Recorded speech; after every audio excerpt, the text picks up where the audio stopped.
Et bonjour à tous, on se retrouve aujourd'hui pour une analyse fondamentale sur les actions CAC 40 du luxe. Selon évidemment les critères essentiels, je vous remets le lien vers la vidéo que j'ai faite. Et selon les critères de dividendes, je vous remets aussi ce deuxième lien vers cette deuxième vidéo. Et on commence sans plus attendre par Hermès. Le business d'Hermès, comme vous le voyez à l'écran, c'est la vente de différents produits de luxe, donc soit de maquillage, des accessoires de mode, de la soie féminine, des chaussures, des accessoires pour la maison, des accessoires bijoux, des ceintures et des parfums notamment. Le secteur du luxe n'est pas prêt de s'arrêter, c'est donc vert pour le premier critère. La capitalisation boursière d'Hermès s'élève à 109,91 milliards d'euros, c'est donc vert. Le résultat net sur les 5 dernières années est plutôt en augmentation avec une diminution malheureusement due à la crise Covid-19 de 2020. Mais il reste en augmentation. En 2016 il était de 1,10 milliard, il est de 1,39 milliard en 2020. Sur 3 ans il est plutôt stable puisqu'il était de 1,41 milliard en 2018. Et les estimations pour les années futures vont à la hausse. Nous allons donc mettre vert clair. Le cours de bourse sur les 5 dernières années est très haussier, il est de 239,99% et sur les 3 dernières années, nous sommes le 19 avril, on va prendre le 20, de 101,95%, c'est largement plus de 5% par an, c'est donc vert. Le PER, donc le ratio cours sur bénéfice, vous le voyez ici, est très élevé par contre, il est de 77,72%. C'est donc rouge puisque c'est largement au-dessus de 35, même si les perspectives sont très bonnes pour Hermès.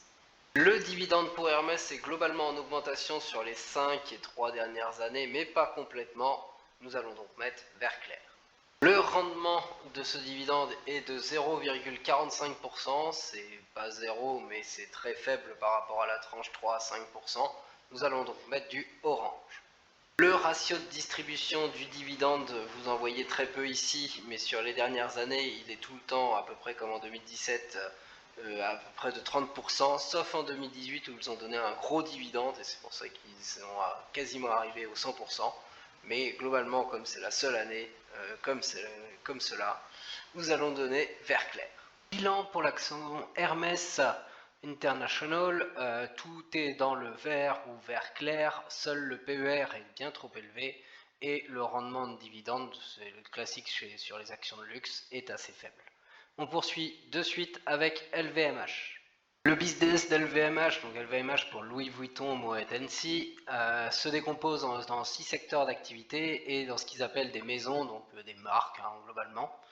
Nous avons tout d'abord tout ce qui est vin et spiritueux, ensuite il y a toute la mode et la maroquinerie, tout ce qui est les parfums et les cosmétiques, toutes les montres et joailleries, toute la distribution sélective et de multiples autres activités. Tout ça c'est que du luxe, beaucoup de secteurs, beaucoup de marques bien établies, du coup c'est vert pour ce premier critère. La capitalisation boursière pour LVMH s'élève à 317,59 milliards d'euros, c'est donc vert. Le résultat net sur les 5 dernières années était en augmentation jusqu'à l'année 2019, mais avec la pandémie de 2020, il y a eu quand même une petite baisse de ce résultat net ainsi que du chiffre d'affaires. Tout ça est annoncé comme étant temporaire si la pandémie ne perdure pas, bien entendu. Sinon, c'est complètement croissant, mais nous allons mettre vert clair pour ce petit bémol.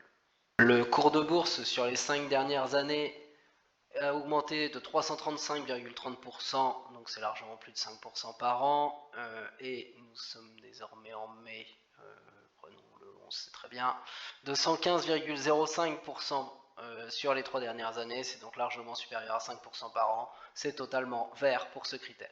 Le ratio PER, ratio cours sur bénéfice, c'est de 67,71, c'est donc bien trop élevé, c'est bien dans la zone rouge qui est la zone supérieure à 35 pour moi, mais néanmoins on note que c'est inférieur aux 80 de Hermès.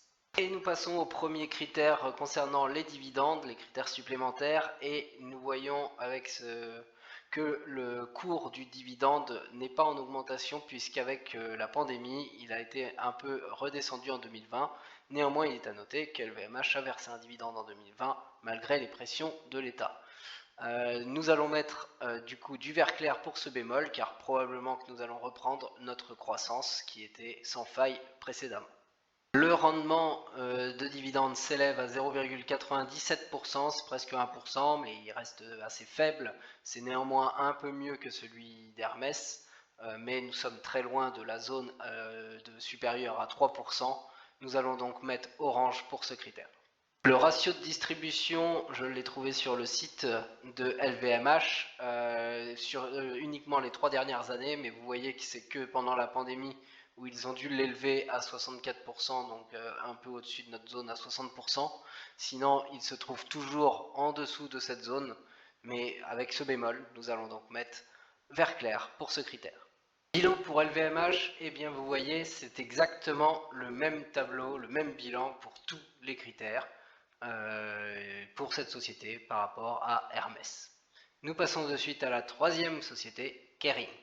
Le groupe de luxe français Kering est divisé là aussi en plein de maisons que vous voyez ici, donc Kering, Gucci, Saint Laurent, Boghetta, Meta, Balenciaga, Alexander McQueen, Bioni, Boucheron, Paul Mato, Dodo, Kering, Hunden, GP et Kering Eyewear pour terminer. Le groupe est bien implanté, de nombreuses maisons, et c'est donc vert pour le critère du business. La capitalisation boursière de Kering s'élève à 86,58 milliards d'euros, c'est donc vert. Le résultat net est en hausse sur 5 ans de 2016 par rapport à même la pandémie 2020, mais par contre il a baissé en 2019 et 2020 par rapport à 2018.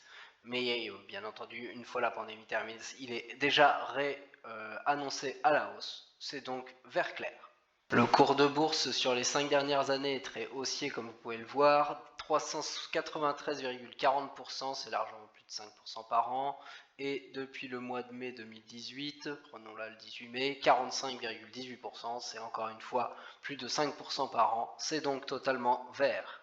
Le PER, le ratio cours sur bénéfice, s'élève à 40,23, c'est donc à noter moins que Hermès et LVMH, ça reste néanmoins dans la catégorie supérieure à 35, c'est donc du rouge. Premier critère concernant les dividendes, la courbe de croissance du dividende, vous voyez une belle croissance du dividende, notamment en 2019 où il est vraiment très augmenté. En 2020, pareil que les autres groupes du luxe, il a été versé malgré les tentatives de l'État, les demandes de l'État de ne pas le verser, mais il a été versé un peu en baisse. Il est bien entendu réannoncé depuis à la hausse. Nous allons donc mettre du vert clair pour ce bémol de 2020. Le rendement de dividende s'élève à 1,19%. C'est à noter supérieur à Hermès et LVMH. C'est dans la zone de entre 1 et 2%. Nous allons donc mettre du jaune. On change de site pour trouver les ratios de versement du dividende. Vous voyez qu'il est très bas de 35% en 2018, en 2020 il a été de 46,51%. Par contre en 2019, là où ils l'ont augmenté, vous voyez qu'il a quand même été supérieur à 60%, il a été de 62,50%. Donc du coup un petit bémol, nous allons donc mettre du vert clair. Bilan pour Kering très proche de celui d'Hermès et de Louis Vuitton, beaucoup de vert, un PER dans le rouge mais un peu inférieur, donc une action un peu plus sous-valorisée. Et un rendement un petit peu supérieur. Voici les deux constatations que nous pouvons faire. Et nous terminons ces actions de luxe du CAC 40 avec L'Oréal. L'Oréal, là aussi, encore une fois décomposé en plusieurs maisons, mais vous voyez quelque chose de très important pour L'Oréal, il n'y a pas que du luxe. Il y a bien sûr L'Oréal Luxe, il y a des produits pour le professionnel, il y a toute la partie cosmétique, mais il y a aussi tout ce qui est du grand public. Et évidemment, on trouve beaucoup plus ça dans du grand public. Donc vous voyez ici toutes les maisons, par contre il y en a tout un tas, tout ce qui est L'Oréal Paris qui est connu, Garnier bien entendu. Je vous les fais passer un petit peu. Lancôme qui est très connu aussi, Giorgio Armani bien entendu. Voilà, elles sont toutes connues, bien entendu. C'est une grande entreprise bien développée, bien mise en avant. Diesel par exemple, qu'on entend aussi parler régulièrement. Et vous voyez, il y en a énormément. C'est pour vous montrer la diversité que je faisais tout ce tour-là. Voilà, j'ai à peu près fait le tour. Voilà, j'ai fait le tour, je suis revenu à L'Oréal Paris. Une entreprise bien diversifiée, encore plus que les autres, et qui a toute sa place dans le secteur du luxe. Et donc, c'est totalement vert pour le critère du business. La capitalisation boursière s'élève à 195,34 milliards d'euros, encore une grosse capitalisation, et donc du vert. Concernant le résultat net, sur les dernières années, nous allons retrouver un schéma bien vu déjà auparavant. Une augmentation entre 2016 et 2020 du résultat net ainsi que du chiffre d'affaires et par contre une diminution du chiffre d'affaires entre 2019 et 2020 et même une diminution du résultat net de 2019 et 2020 par rapport à 2018. Nous allons mettre du vert clair pour ce bémol et ça va repartir une fois la pandémie terminée. Le cours de bourse sur les 5 dernières années est bien croissant et il est croissant de 109,65%, donc largement à 5% par an, et par rapport au 11 mai, très bien, 74,69% d'augmentation sur les 3 dernières années et donc toujours plus de 5% par an. C'est totalement vert. Le PER, le ratio cours sur bénéfice, s'élève à 55,15. Par rapport aux autres, il se trouve en dessous de Hermès et LVMH, mais au-dessus de Kering. Et dans tous les cas, il est au-dessus de la zone à 35, et donc c'est rouge.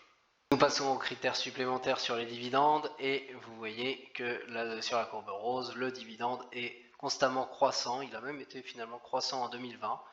Contrairement à ce qui est indiqué ici, c'est en 2021 où il devrait être un petit peu décroissant par rapport à 2020, mais jusqu'à 2020 c'est totalement croissant, c'est donc totalement vert pour ce critère.